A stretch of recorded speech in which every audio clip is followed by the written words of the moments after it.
Hello, I'm Dr. Gloria Horsley. And I'm her daughter, Dr. Heidi Horsley. Heidi and I want to welcome you to Open to Hope Conversations, the podcast. We believe that the greatest gift you can give yourself after a loss is hope, using this moment to connect with others who have not only survived but thrived. So let's get started.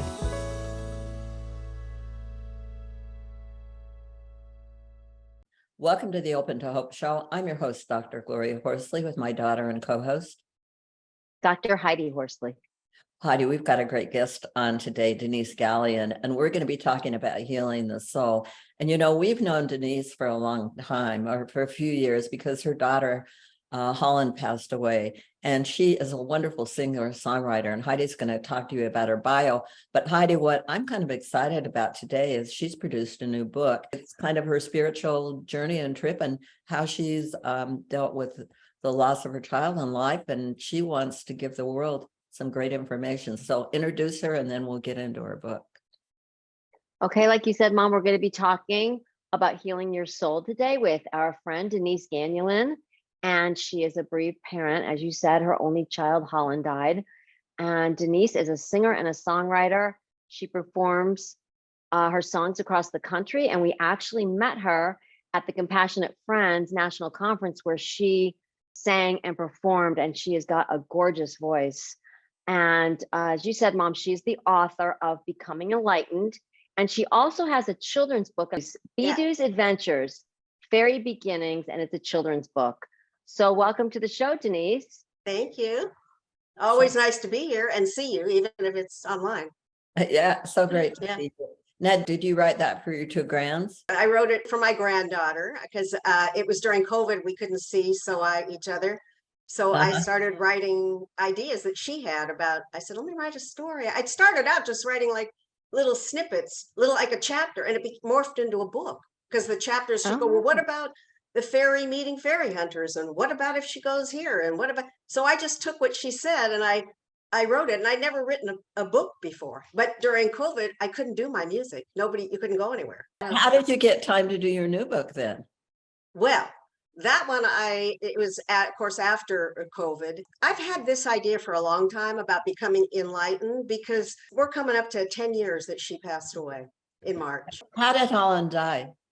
She got sepsis. She had some minor surgery and she got sepsis and she died at the age of 36 and left two little babies, 1 year and 2 years old. Wow. Who don't remember her at all, unfortunately, but we have pictures everywhere and things of that nature. Yeah. And, I had sort of kept a journal during some of the early times when I felt like I just wasn't ever going to recover. That feeling, it's like you're not living life, you're living death almost. Well, anyone who's lost a child gets it, and but I had other things in my life that had bogged me down too, like failed marriage or bad relationships or whatever. And they pile up one on the other until finally then you have something like a death of a child and you just don't think you can survive. So I thought, well, I'm going to write about that. It does help having two grandchildren. Not all bereaved parents have a child that was old enough to have children. That makes a little bit of a difference, My only child. Yeah. I mean, it stinks, but you move forward. I don't like to use the word move on because that feels to me like I'm leaving her behind. And I don't. I think of her every day. She's always with me, and she and I used to sit and talk about spirituality all the time. So a lot of the notes that came from things that came into my book were from those times that we were trying to figure it all out. But when she died, that I could have thrown that in the trash. I felt all of the things that I refer to as spiritual oil spills in the book. I felt anger and blame and resentment. If I saw somebody out with their little girl walking, I hated these people. And I felt angry at God and angry at the world. And, these things do not keep your soul in check and feeling happy. Well, and Denise, I love how you call them spiritual oil spills. Yeah, because that's what happened. The other thing you said in the book, which I had a laugh, was you said, the only loss I ever enjoyed was weight loss. Yeah. That's good, Denise. That's so true. So true. Yeah. Otherwise, I believe that everything stems from loss. That's what gives us the angst. You only can know what the worst loss you've had is Mhm. the loss you've had. You know, I had to realize that as a therapist, when people came in to see me after my son died, I'm like, well, what are they, you know, why are they so sad about a breakup with their boyfriend? You know, they haven't had, you know, this kind of, and then I realized in listening to people that if a hangnail is the worst thing you've ever had, that's a terrible thing. You can Yes. only know the loss that you've had, that loss that kicks you down to the floor and knocks you out. That's a So, great point. Yeah. No, that's very, very, very, very true. And I don't talk only about the loss of my child in the book. It's not just for grievers. It's for any loss that you've had and or any situation that comes up. You know, I might have a problem at work with a coworker who gets a promotion that I wanted. I'll have resentment towards her. Is that good for my soul? No, it's not. So Denise, I just had a question about your Sure. own loss. What is the hardest thing about having Holland, your only daughter, your only child, die? What's been the hardest thing, would you say? Well, I miss her. I mean, the hardest thing is her not being in my life. You know, that I can't talk to her. Mhm. I can't discuss things with her. I can't laugh with her. I can't go places with her. And I'll tell you another one, which sounds like I feel like it's kind of a pity thing, but it's like I think about my old age, which I'm now there, and is it who's going to watch out for me? Mm, yeah. I watched out for my mother. My daughter would have watched out for me. Who's going to do Mhm. that? So Right. that was really hard for me to swallow. Like I felt so alone in the world, Mhm. and nobody wanted to talk to me after a couple of years about the same old. so how did you deal with that? How did you move on? What have you done with that? Well, I did start going back to the spiritual aspect of things and diving inward. I went inward. I saw that these things were spilling over and affecting my life and everything that I was doing. How was I going to, like get out of that and cleanse myself from it? And I realized for me, I had to let go of a lot of things and basically accept my life as it is, and it's still life. I lost my daughter, but I didn't lose my life, and I still have it to live. So how was I going to then do that and be able to honor her without having to, tattooed on my forehead, mother of dead child?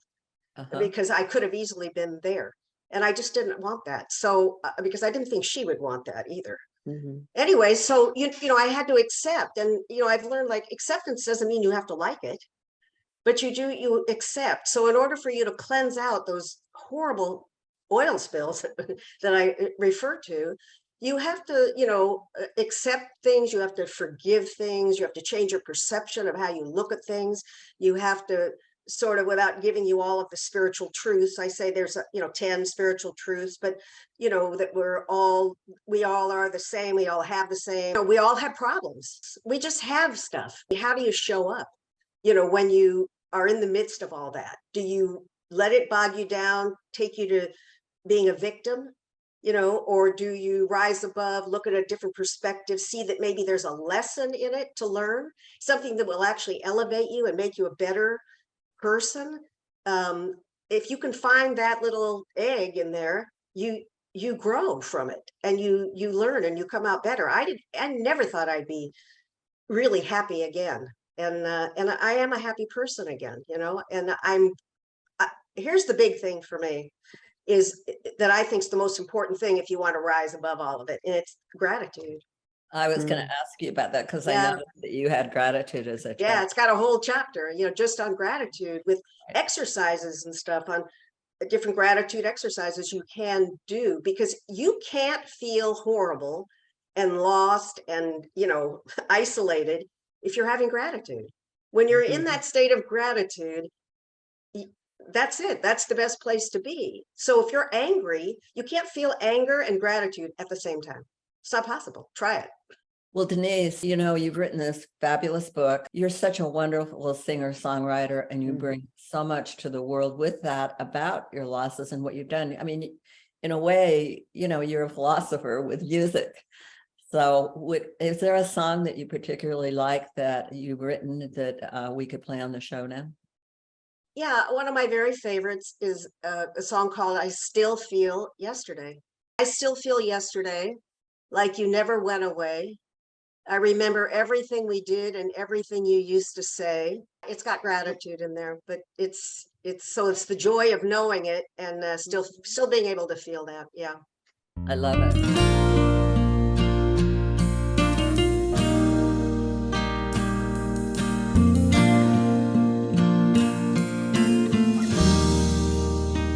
Did I say thank you when you were here? Did I ever tell you my worst fears? Like how I'd miss you if you were gone, how I didn't know if I'd go on. Now there's just one thing that keeps me hanging on. I still feel yesterday like you never went away. I remember everything we did and all the things we used to say. I keep your love with me and hold all the memories deep inside, so safe, where I can still feel yesterday.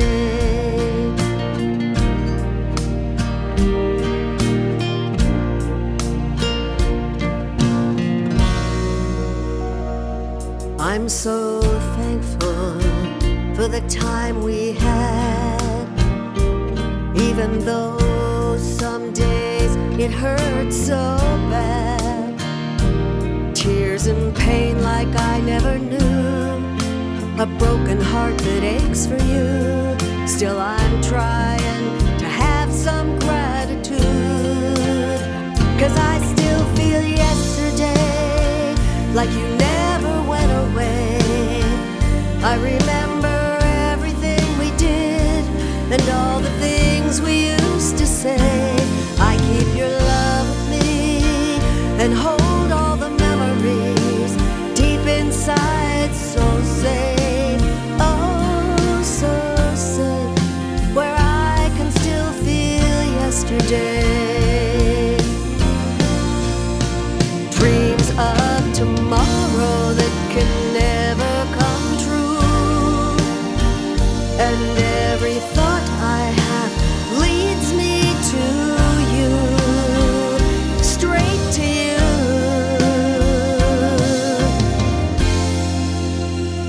I still feel yesterday like you never went away. I remember everything we did and all the things we used to say. I keep your love with me and hold all the memories deep inside, so safe, where I can still feel yesterday. Oh, how I still feel yesterday.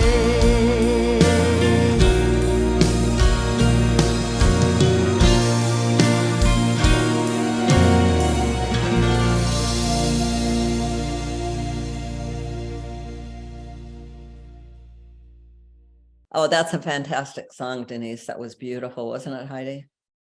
It's gorgeous, and I love the title. Mm-hmm. Yeah, a wonderful title. Well, Denise, tell everybody where they can get your book and about your website. And I know you have a nice, robust website. Okay. So my website is my name, deniseganulin.com. If you go to the website, you can see my music and both books and so forth. My books are available on Amazon. And on my website, I have a free 30-day journal where you can journal every day. There's a thought for the day, and then you can journal, what you felt, what you went through, how, if you did a meditation, that's part of, cleansing of the soul thing. And that's free. I'm also on Facebook, Instagram, and you can email me on my website too. I'd love to hear from people. I like getting feedback and things of that nature. So. All right. Well, thank you for being on our show today. As always, you're a fabulous person and so talented and bring so much to the world. Well, thank you for having me. It's always a joy. Thank you, Denise. And please go to Denise's website and hear her beautiful music. She has a real way with words. So thank you so much for being on our show. I know that Holland continues to be your guiding light in life, Denise. Always. And Thank you. thanks everybody for joining us on this show today. And Heidi and I always want to remind you that if you've lost hope, please lean on ours until you find your own, and God bless. I'm Dr. Heidi Horsley. You have been listening to Open to Hope, the podcast. You can follow Open to Hope on Facebook, Instagram, and Twitter. To learn more, visit us at opentohope.com and go to Apple Podcasts to subscribe. I'm Dr. Gloria Horsley. Join us again next week for another Open to Hope conversation, where we invite you to lean on our hope until you find your own.